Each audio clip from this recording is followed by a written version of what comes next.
For most of my life, there was a quiet but fearful voice guiding me, and I didn't even realize it. Maybe you know that voice too. It whispers, "You're not safe. You're not enough.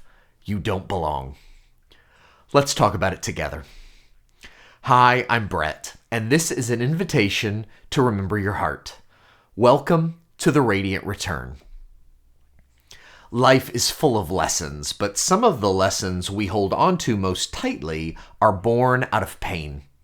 They come from moments that overwhelmed us, traumas we didn't know how to process at the time. For many of us, that began in childhood. Maybe the adults around you wanted to love you, but couldn't see you. Maybe they taught you to interpret your experiences in ways that left you feeling ashamed, afraid, or alone. Those moments don't just disappear.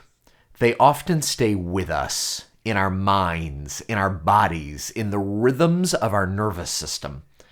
And one day, a friend or even a stranger will say something small, but it touches that old wound. And suddenly, the fear and pain rise up again, and the people around you don't understand why you're reacting so strongly. Here's the truth. Trauma isn't just about what happened to you in the past. It's about how it felt to you in that moment.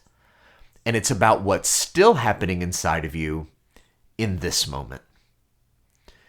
If you experienced an event in a way that left you sensing that you were without safety, without belonging, without love, and that experience was never resolved and released, then the voice of fear from that moment may still be speaking inside of you right now. And over time, it can shape how you see the world and how you see yourself. That's how it was for me. Some traumatic experiences in my past taught me lessons that sounded convincing. Then, certain kinds of events and encounters in my life would bring up this voice in my mind that said, "You're alone. You're not safe. You aren't welcome." And I believed them. For a while, it was like the world had stolen the truth from me. If what I just said makes sense to you, if you've felt that way, if you're feeling that way at this moment, I want you to know I understand. I get it. My heart is with you. But here's what I've discovered. There's another voice, a deeper voice that speaks the beautiful truth about you. The voice of love. Love isn't a passing feeling. It isn't a scarce resource you have to chase. Love is the divine breath of God, abiding in the heart, always inviting us home.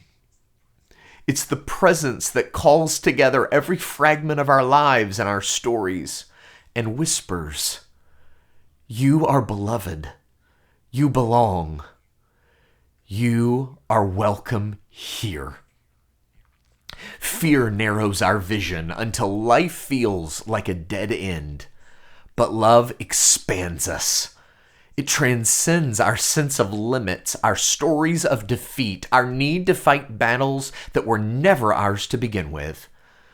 And yet, that peace we long for doesn't begin out there in the world, in the choices other people make, or in their opinions of you, or of me, or of anything else.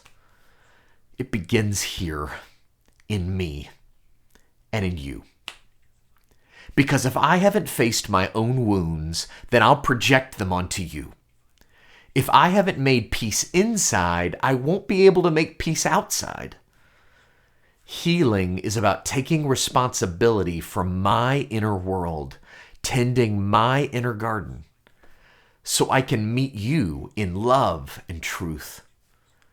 Taking responsibility isn't about carrying blame for the hurtful things that happened in the past. It's reclaiming my God-given power and agency in this present moment. It's accepting that I can choose my internal response. It's knowing myself as the unconditionally beloved child of God beyond every false story. And when I live from that truth, I don't need anything from you to complete me. Instead, I'm free to see your belovedness too, to see you as the gift you are.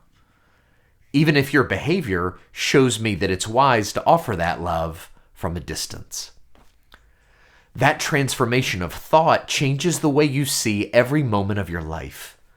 The same circumstances that once taught me despair became invitations to new life, to resurrection, again and again. And that invitation is yours too. Every moment you get to choose which voice you will listen to, the fearful voice of trauma or the expansive voice of love. Grace calls you to set down the old patterns of survival and choose to listen for a new voice. A voice that calls you back to the truth of the heart and reshapes the way you see everything.